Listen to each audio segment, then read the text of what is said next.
Este evangelio que también lo meditábamos en el domingo sexto como alternativo, nos muestra a Jesús en su oración sacerdotal, en esa especie, como decíamos el otro día, de plegaria eucarística que él hace antes de ir a la pasión. Pide por la unidad, ut unum sim, ¿para qué?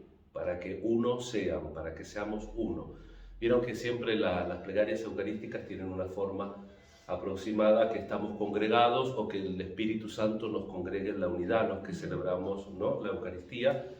Recordar también que la Eucaristía tiene como fin propio la unidad de la Iglesia, y es en algo que no tenemos que cesar de trabajar, porque esa unidad es fruto precisamente del envío que nos dice Jesús. Así como el Padre me envió, así yo los amo.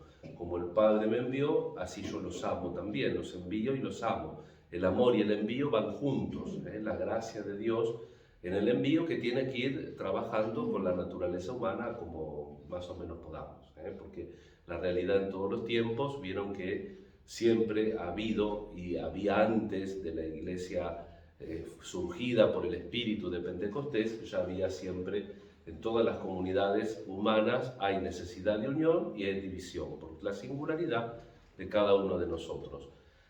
Pablo entonces estuvo en Éfeso desde el 53 al 56. Ya estamos ahora en Jerusalén, en el año 57, y a Pablo, ya cuando llegó de Éfeso, lo empezaron a provocar, porque entendían que los había abandonado. Entonces, en una ocasión que nos pinta hoy, ahora vamos a ver, como les dije ayer, espaciado, porque ya se termina el sábado el tiempo litúrgico, así que vamos a ir corriendo con los Hechos de los Apóstoles.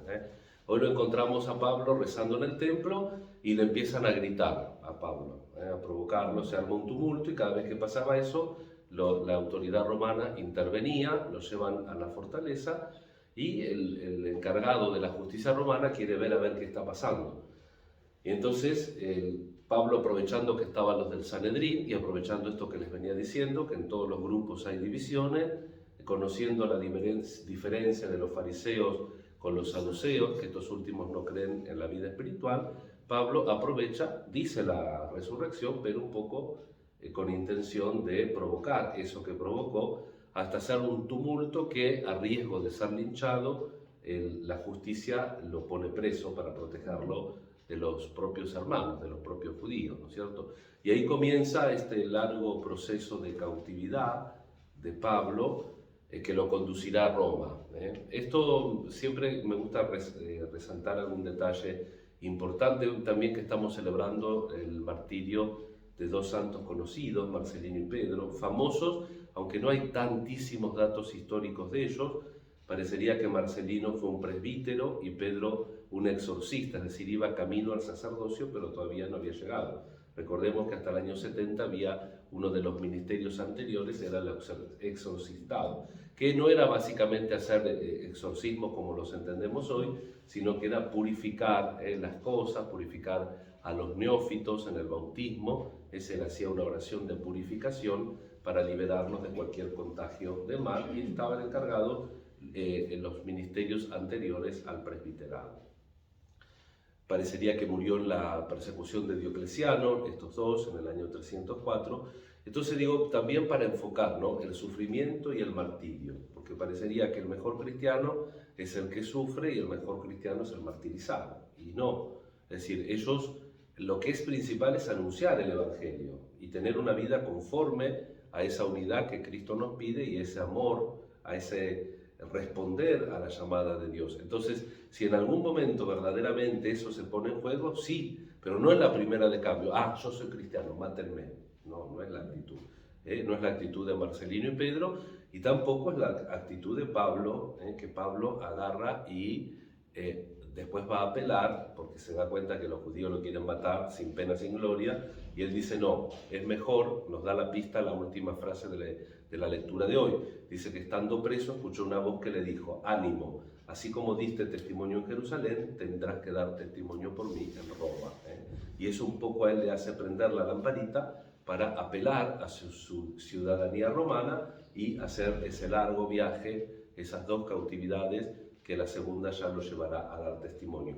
Hasta allá no nos llevan los hechos, a propósito, porque Lucas quiere que las sucesivas comunidades cristianas entendamos que hoy la posta a los hechos de los apóstoles las tomamos nosotros. Y los mártires sí que tienen que ser un ejemplo de esto, de la propia vida sacrificada en bien del otro, por amor, por entrega. El martirio no es un culto al sufrimiento, como me gusta sufrir me dejo matar, sino que es un gesto de amor. Así como Jesús nos amó hasta el fin, hasta el extremo, así el cristiano tiene que estar dispuesto a dar su propia vida por el bien sobre todo del Evangelio y todo lo que eso significa.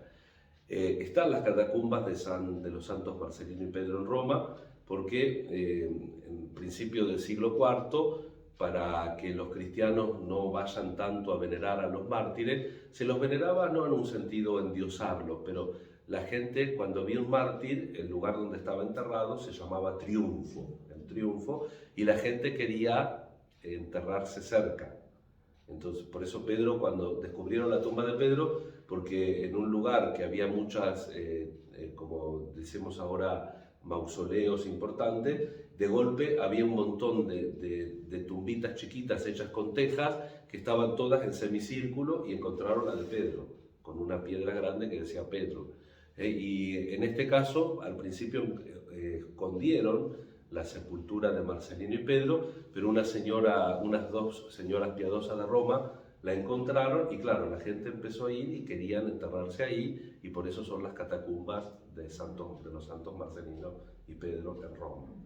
Pidamos entonces al Señor esta gracia de la unidad para nosotros, porque la unidad es reflejo. Yo estoy hace mucho tiempo insistiendo, mucho no, desde que está la guerra, diciendo que uno se asusta que hay guerras en el mundo. La mediática, que es la de Ucrania, porque hay Siria, ¿cuántos años hace que está en guerra? ¿Cuántas guerras que hay en África y ya ni siquiera salen en la tele? Sí. Guerras hay siempre. ¿Pero por qué hay guerra afuera? Porque en el corazón nuestro hay guerra. Hasta tanto el hombre, el ser humano, no pacifique su corazón, no puede haber paz. Y entonces pidamos, es un don que el Señor nos regala y es una responsabilidad fuerte que tenemos los cristianos. En este día también queremos pedir por las vocaciones sacerdotales y religiosos, y con todas nuestras intenciones le pedimos al Señor la gracia de corresponder a su amor y trabajar por la unidad. Que así sea. Así sea.